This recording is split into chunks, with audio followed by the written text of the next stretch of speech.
Hello, welcome all. स्वागत है आप सभी का आपके अपने चैनल मेधावी भारत पर। और आज इस क्लास में हम लेकर आए हैं सर्कल यानी कि वृत्त से रिलेटेड इम्पोर्टेंट क्वेश्चंस। तो हम लोग यूपी बोर्ड के एग्ज़ाम को फोकस में रखते हुए सर्कल के बारे में जो भी इम्पोर्टेंट क्वेश्चंस हैं उनको डिस्कस करेंगे। और इसके अलावा ट्रिग्नोमेट्री, त्रिकोणमिति, उसके अनुप्रयोग और वास्तविक संख्याओं से रिलेटेड वीडियोस प्रोवाइड कराए जा चुके हैं। तो अगर आपने अभी तक वो क्लासें नहीं देखी तो ज़रूर देखें। तो चलिए देखते हैं आज का पहला क्वेश्चन। फर्स्ट क्वेश्चन में हमसे कहा जा रहा है कि एक बिंदु से एक वृत्त पर स्पर्श रेखा की लंबाई 24 सेंटीमीटर है तथा केंद्र से दूरी 25 सेंटीमीटर है। तो वृत्त की त्रिज्या ज्ञात कीजिए। तो क्या है कि हमें जो स्पर्श रेखा की लंबाई है पी क्यू की वो 24 दी गई है और केंद्र से बिंदु की दूरी क्यू की दूरी 25 दी गई है। तो हमें इस वृत्त की त्रिज्या निकालनी, ठीक है। तो हम लोग सबसे पहले इसमें लिख लेंगे कि वी नो दैट, हम ये जानते हैं या हम जानते हैं भी लिख सकते हैं, डब्ल्यू के टी वी नो दैट भी लिख सकते हैं कि त्रिज्या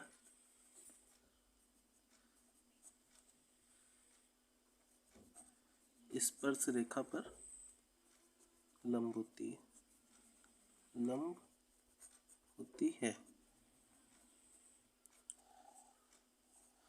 तो हमारा ओपी जो होगा वो परपेंडिकुलर होगा पी क्यू के, माने ओपी पी क्यू पर लंब होगा। तो हमें करना क्या है कि जब ये लंब है तो ये समकोण त्रिभुज का निर्माण हो रहा है। तो जो पाइथागोरस प्रमेय होती है हमारी कि कर्ण स्क्वायर इक्वल लंब स्क्वायर प्लस आधार स्क्वायर, तो वो लगाएंगे। तो यहाँ कर्ण का काम हमारी साइड ओ क्यू करेगी। तो हम लिखेंगे कि O Q square equal P Q square plus O P square. तो ओ क्यू की वैल्यू हमारे पास में 25 दी हुई, तो हम 25 का वर्क कर देंगे। और पी क्यू की वैल्यू 24 दी गई तो उसका वर्क कर देंगे। और ओ पी की वैल्यू में फाइंड करनी है तो उसको वही बना रहने देंगे। तो 25 का वर्ग 625 होता है और इसके बाद में 24 का वर्ग हमारे पास में होता है 576 और ओ पी स्क्वायर। तो क्या करेंगे कि हम ओ पी स्क्वायर को एक साइड में रखेंगे और 576 को दूसरी तरफ भेजेंगे 75 करके, तो माइनस हो जाएगा। तो अब हम ओ पी स्क्वायर इधर लिख रहे हैं, ठीक है। तो क्या है कि जब दूसरी साइड जाएगा तो 625 माइनस 576 हो जाएगा। अब इसको हम घटाएंगे जब, तो हमें 49 मिल जाएगा, 49। तो 49 मिलने के बाद में होगा क्या कि जब हम ओ पी का वर्गमूल लेंगे, स्क्वायर रूट लेंगे, तो हमारे पास जो वैल्यू आ जाएगी वो 7 सेंटीमीटर आ जाएगी। तो ये हमारा आंसर है कि हमारी जो त्रिज्या है वो 7 सेंटीमीटर आ चुकी है। अब इसके बाद दूसरा क्वेश्चन देखते हैं। दूसरे क्वेश्चन में हमें दिया गया है कि ये जो आकृति दी हुई है, तो आकृति में यदि टीपी ये दिया हुआ है, टी क्यू केंद्र ओ, तो ये जो आकृति दी गई इसमें टीपी और टी क्यू स्पर्श रेखाएं, ठीक है। केंद्र ओ वाले किसी वृत्त पर दो स्पर्श रेखाएं जो कि दिया है, मतलब कि टीपी और टी क्यू दो स्पर्श रेखाएं हमारी। और इसके बाद में हमसे बोला ये जा रहा है हमसे कि पी ओ क्यू इक्वल 110। तो हमें एंगल पी ओ क्यू 110 दिया गया है, तो हमसे एंगल पी टी क्यू की वैल्यू पूछ रहा है, मान इसका पूछ रहा है, ठीक है। तो अब जब ये रेखा त्रिज्या लंब होती है, त्रिज्या स्पर्श रेखा पर लंब होती है, तो हमारा क्या हो जाएगा कि ओ पी जो होगा ना वो परपेंडिकुलर होगा पी टी पर और ओ क्यू परपेंडिकुलर होगा क्यू टी पर। तो हमारे पास जो एंगल ओ पी टी आ जाएगा, एंगल ओ पी टी वो 90 डिग्री आ जाएगा, 90 अंश का आ जाएगा। इसी तरीके से हमारा ओ क्यू टी भी 90 डिग्री का आ जाएगा, एंगल ओ क्यू टी 90 अंश। और 110 ये दिया गया है। अब कोई भी चतुर्भुज हो तो उसके चारों कोणों का योग 360 अंश होता है, ठीक है। तो हम लोग चारों एंगल लिख लेंगे इसके।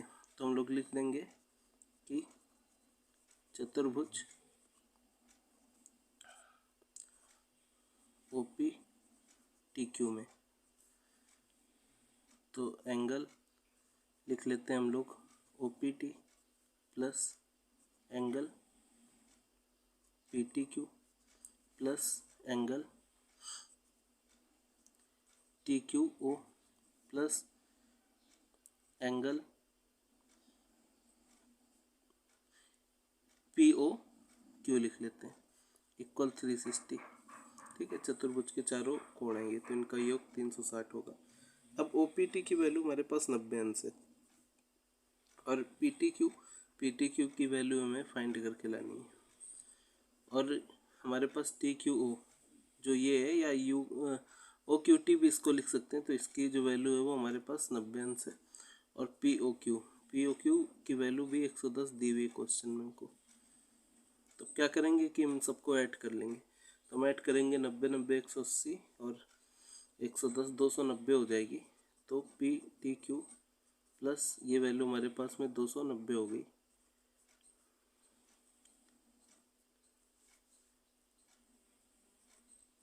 तो पी टी क्यू को इधर रखते हैं और 360 अंश माइनस 290 कर देते हैं।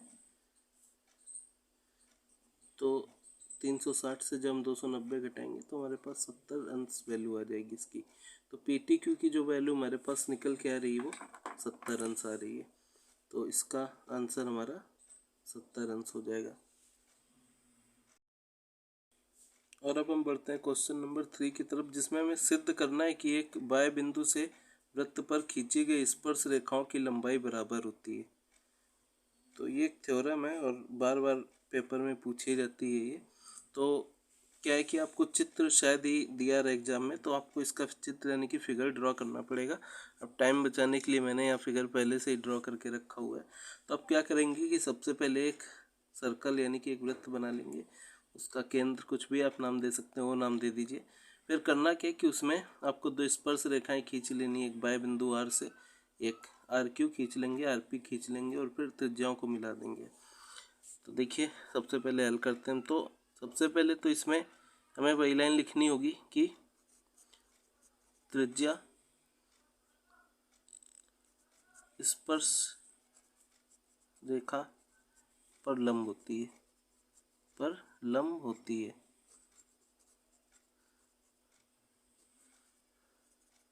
अतः इसलिए क्या हो जाएगा कि जो ओपी होगा ना वो परपेंडिकुलर होगा पी आर पर और ओ क्यू परपेंडिकुलर होगा आर क्यू पर, या क्यू आर लिख सकते हैं। तो इसलिए जो हमारी एंगल ओ पी आर की वैल्यू होगी वो 90 डिग्री होगी और इसी तरह से एंगल ओ क्यू आर की वैल्यू भी 90 डिग्री 90 अंश होगी। अब करना क्या है कि हम इन दोनों त्रिभुज को लेंगे और इनको सर्वांगसम सिद्ध कर देंगे। तो इनको जब हम सर्वांगसम सिद्ध कर देंगे तो उसके बाद में क्या होगा कि सी पी सी टी माने corresponding part of congruent triangle लगा के हम लोग पी आर और आर क्यू को इक्वल करेंगे।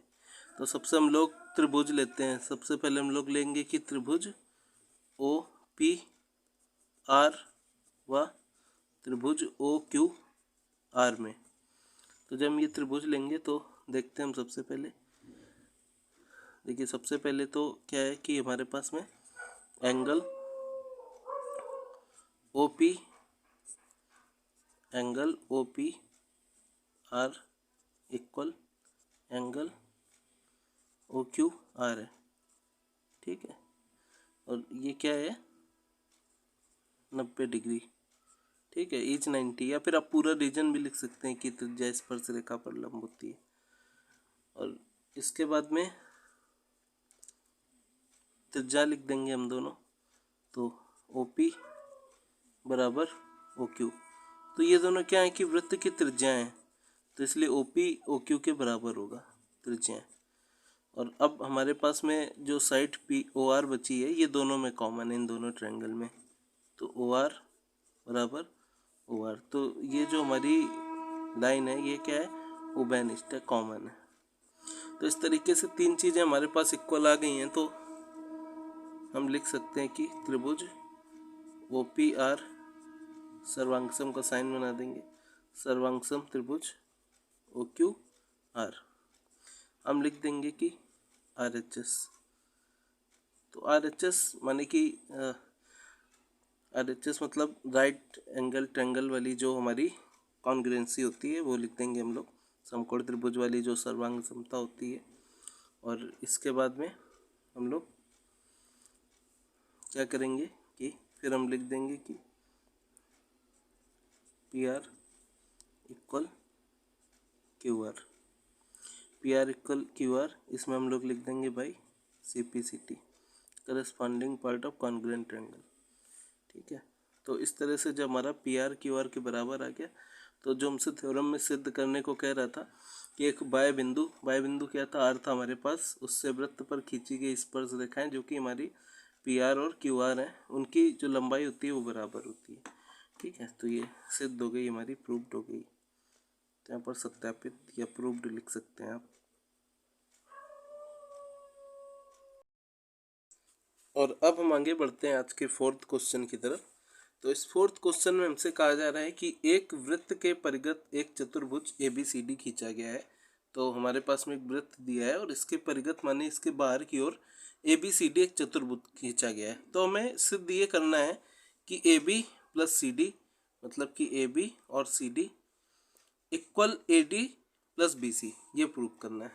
तो देखिए, सबसे पहले हम लोग एक बात जानते हैं कि मतलब कि एक ही बिंदु से वृत्त पर खींची गई स्पर्श रेखाएं समान होती हैं। जैसे मान लीजिए कि अगर हम D से हम स्पर्श रेखा खींच रहे हैं, जैसे D से जाने वाली स्पर्श रेखा हमारे पास DR हो गई और DS हो गई, तो इन दोनों की वैल्यू सेम होगी। तो हम लिखेंगे सबसे पहले कि DR इक्वल DS। अब इसके बाद में हम ब्रैकेट में लिख देंगे कि बिंदु D से वृत्त पर खींची गई स्पर्श रेखाएं।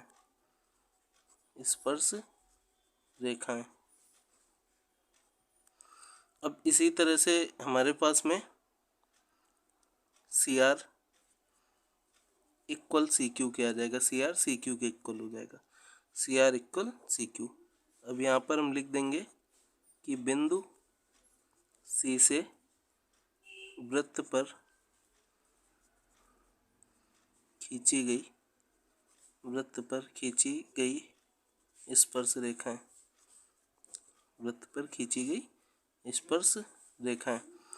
और इसी तरह से जब हम इधर सामने देखेंगे मतलब DC की जो अपोजिट साइड देखेंगे, तो हमारे पास आ जाएगा कि AP इक्वल AS। अब इसमें क्या लिख देंगे कि बिंदु A से वृत्त पर खींची गई स्पर्श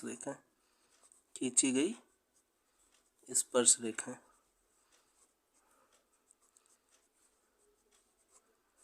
हमारे पास बिंदु B बचा हुआ है, तो B से जाने वाली स्पर्श रेखाएं BP और BQ है, तो हम लिख देंगे कि BP इक्वल BQ।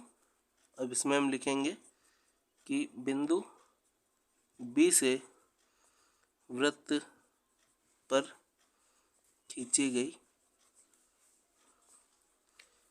गई स्पर्श रेखाएं।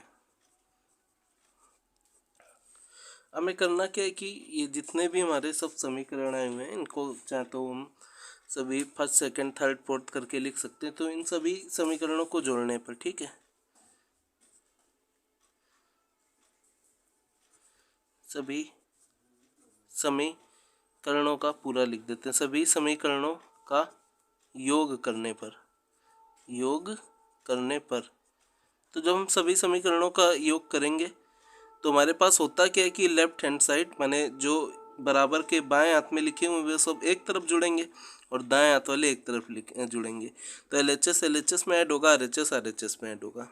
तो हमारे पास आ जाएगा DR plus CR plus AP plus BP equal, इधर क्या है राइट हैंड साइड में DS प्लस CQ, और इसके साथ में हमारे साथ हो गया AS और BQ।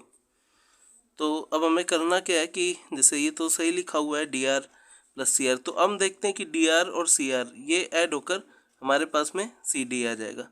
तो DR और CR ऐड होकर CD आ गया और AP और BP ऐड होकर AB आ गया। और इसी तरह से हम यहाँ पे क्या करेंगे कि हम ds को और as को एक बार एक साथ लिख लेते हैं।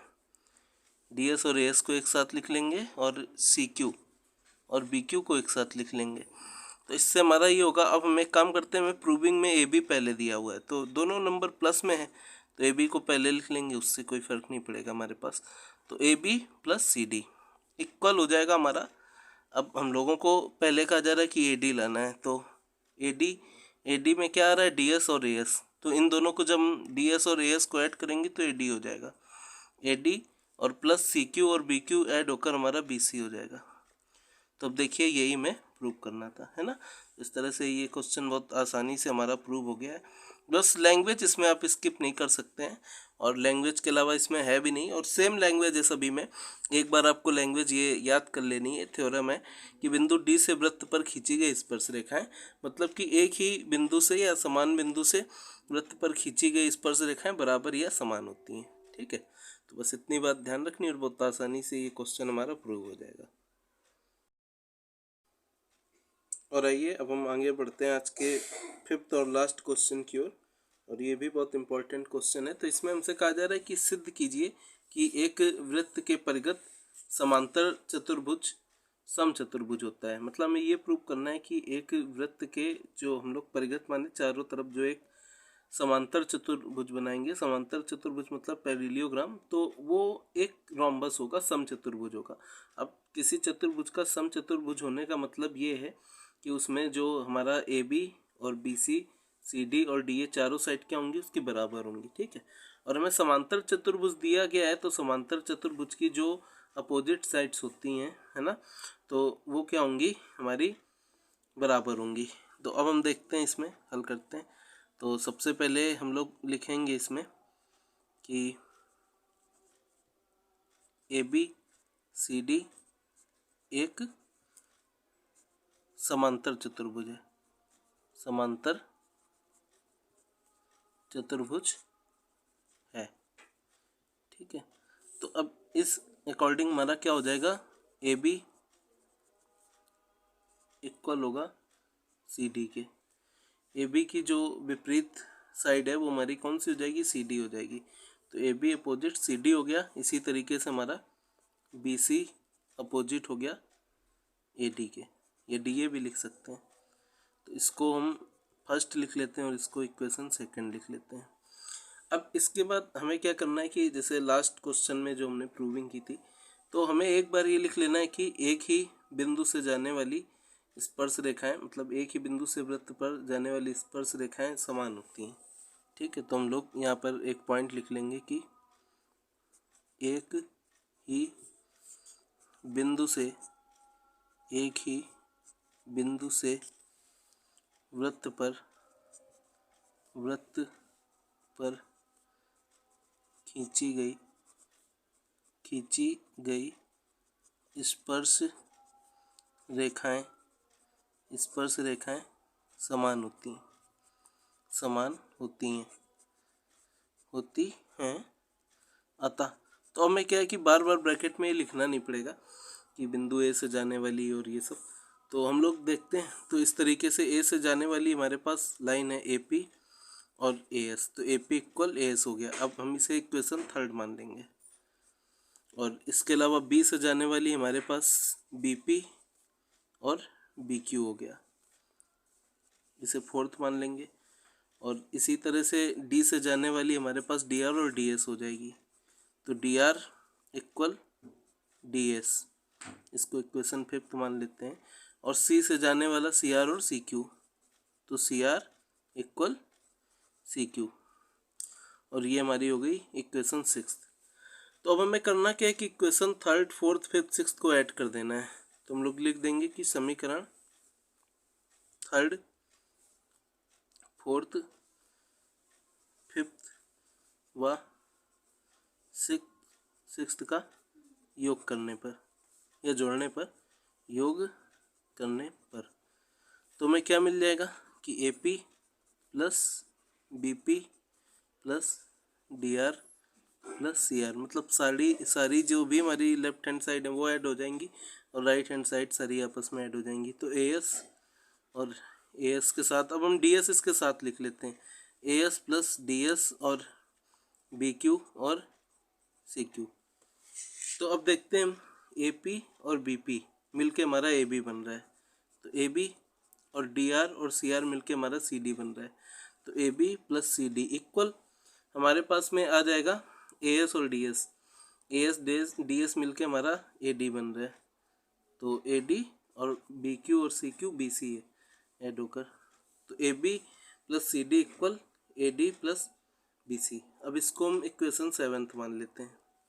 अब हम एक काम करते हैं कि ए बी और सी डी हमारा सेम है ना, इक्वेशन फर्स्ट से हमें ये पता चल रहा है।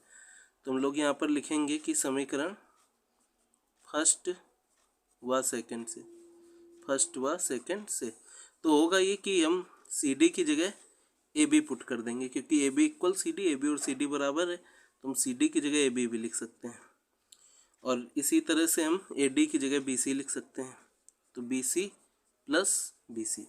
तो अब ए बी ऐड होकर हमारा 2AB हो गया और बी सी ऐड होकर 2BC हो गया। तो ए बी इक्वल 2BC और ये 2 यहाँ अपॉन में आ जाएगा, तो 2 से 2 क्रॉस हो गया। तो ओवरऑल हमारे पास में ए बी इक्वल BC आ गया, और इसको हम मान लेते हैं इक्वेशन 8। ठीक है, तो अब क्या होगा कि इन सभी इक्वेशन से हमारे पास अतः ये जो चारों साइड है वो बराबर आ जाएंगी। जब ए बी बी सी के बराबर हो गया, ए बी सी डी के भी बराबर है, और इसी तरीके से हमारा ए बी फिर ए डी के भी बराबर हो गया, तो चारों साइड आपस में बराबर हो जाएंगी। तो हम लिख देंगे अतः ए बी बराबर बी सी बराबर सी डी बराबर डी ए या ए डी। तो यहाँ से ये बात प्रूव होती है कि जो हमें चतुर्भुज दिया गया है वो सम चतुर्भुज है, क्योंकि इसकी चारों साइड बराबर हैं। तो हम लोग ये लिख देंगे नीचे, अतः ए बी सी डी एक सम चतुर्भुज है, एक सम चतुर्भुज है।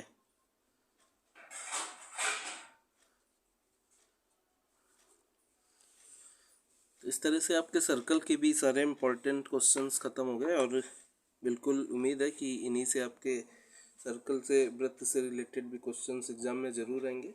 और बहुत बहुत शुभकामनाएं आप सभी को, बहुत ही अच्छा एग्ज़ाम हो आपका, ईश्वर की और आपकी माता पिता की कृपा से, आशीर्वाद से। और ये वीडियो देखने के लिए बहुत बहुत धन्यवाद। आप सभी को पुनः बहुत बहुत शुभकामनाएं, और आपका एग्ज़ाम बहुत अच्छा हो, ये मेरी पूरी कामनाएं हैं।